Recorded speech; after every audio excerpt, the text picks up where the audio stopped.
What's up guys, this is VJ Villafuerte and this is co-presented by the UP Palaweños Review 2020 and this video is all about derivatives. So ano ba yung ibig sabihin ng differentiation? Bakit natin kailangan kunin yung derivative ng mga functions? Well, ang pinakasikat na gamit ng derivatives is ito yung ginagamit natin kung gusto natin malaman yung slope ng tangent line ng function at a certain point. So let's say meron kang function na ganito. And gusto natin kunin yung slope ng tangent line sa point na ito.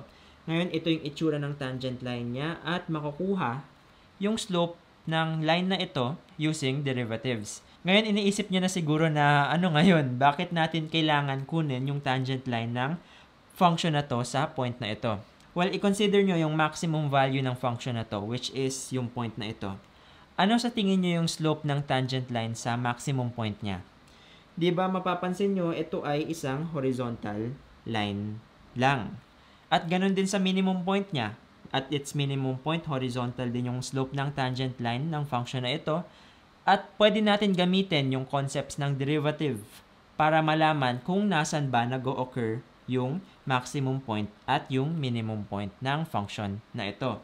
Ngayon, how do you actually get the derivative of a function? So, bago yan, lista muna natin yung iba't ibang notations ng derivative. Starting with d of x. Isa pang notation niya is d over dx, dy over dx, and f prime of x. Ngayon, iisa lang naman ang ibig sabihin ng lahat ng ito, and that is kunin nyo yung derivative ng given function. Ang derivative kasi ay defined by this formula, equal yung derivative ng isang function sa limit as delta x approaches 0 ng f of x plus delta x minus f of x all over delta x. Pero kung familiar ka na kasi sa iba pang rules on differentiation, makikita nyo na hindi na masyadong ginagamit yung formula na ito. Mas madalas gamitin yung iba't ibang rules on differentiation. Ngayon, ano yung mga rules na yun? Una, meron tayong tinatawag na power rule. Ngayon, ito siguro yung pinakasikat na rule on differentiation at simple lang siya. Basically, kung meron kang term na ganito, x to the fourth, at gusto nyong kunin yung derivative niya, basically, ang gagawin nyo lang is ibababa nyo yung exponent niya papunta sa coefficient at babawasan nyo yung kanyang exponent by 1. So, yung x to the fourth ay magiging 4x cubed. Isa pang example is x cubed naman. Kung kukunin natin yung derivative ng x cubed, ibababa natin yung exponent, magiging 3. Tapos, yung exponent niya ay babawasan natin ng isa. So, ang derivative ng x cubed ay 3x squared. So, yun. Simple lang siya. Ang isa pang rule on differentiation ay tinatawag na constant rule. Ngayon, ano yung sinasabi ng constant rule? Basically, kung meron kang term na x cubed pa rin. Tapos, lagyan natin ng coefficient siya. Gawin natin 5x cubed. Kung gusto nyong kunin yung derivative ng 5x cubed, parehas lang yung gagawin nyo. Ibababa nyo yung exponent.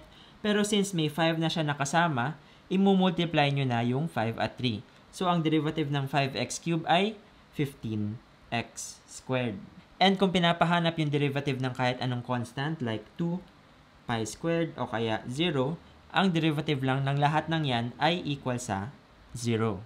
Next rule on differentiation ay ang mga derivatives ng trigonometric functions.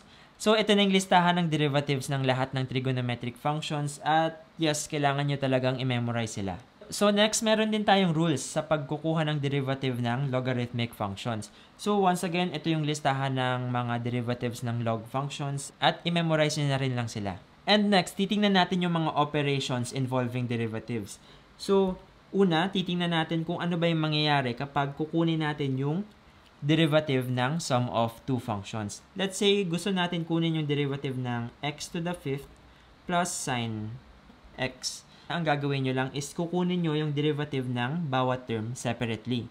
So, ang derivative ng x to the fifth plus sin x ay 5x to the fourth plus cosine x. Pero unfortunately, hindi nag-a-apply yung same logic na ito sa multiplication at division. May sariling rule yung multiplication at division at ang sinasabi ng multiplication rule na kapag gusto nyong kunin yung derivative ng product ng dalawang function, let's say meron tayong x to the fifth times sin x at gusto natin kunin yung derivative na to.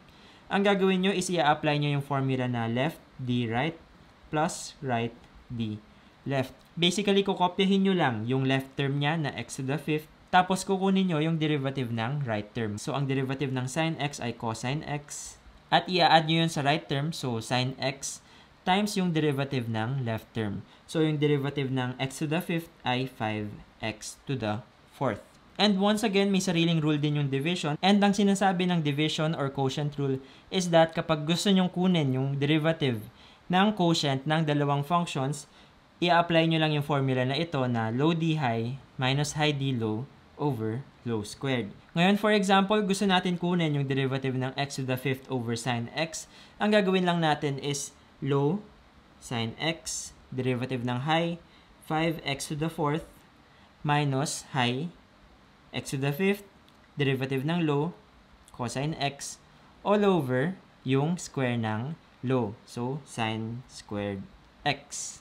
Next rule on differentiation is the chain rule. Ano yung sinasabi ng chain rule? Basically, kung meron kang function like this, sine of 5x, kung saan ang nasa loob ng function ay pwede pang ma-differentiate, ang gagawin nyo is kukunin nyo muna yung derivative ng outside function. So, yung derivative ng sine 5x ay cosine ng 5x.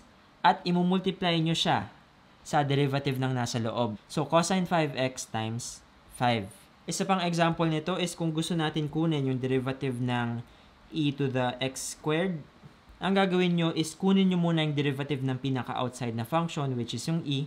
So, meron kang e to the x squared times yung derivative ng exponent ng e, which is 2x. Pero since kaya pa nating i-differentiate ito, imumultiply ulit natin siya sa derivative ng 2x, which is 2. And last na rule on differentiation ay tinatawag na higher order derivatives. Basically, ito yung gagamitin natin kung gusto natin makuha yung second derivative, third derivative, fourth derivative ng kahit anong function. So, ang gagawin nyo lang is paulit-ulit yung kukunin yung derivative ng function.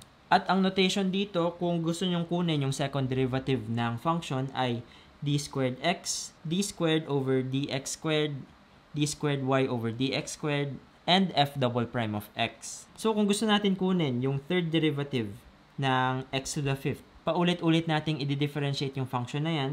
So, first derivative niya is 5x to the 4th. Second derivative niya is 20x cubed. At yung third derivative niya is 60x squared. And that's it. Medyo madali lang yung intro topics on derivatives. So, practice lang kayo ng ilan pang examples at mamamaster nyo na rin yun. And kung nakatulong sa inyo yung video na to, don't forget to share this sa Facebook. At syempre, subscribe na rin kayo for more videos. Okay? Thanks for watching.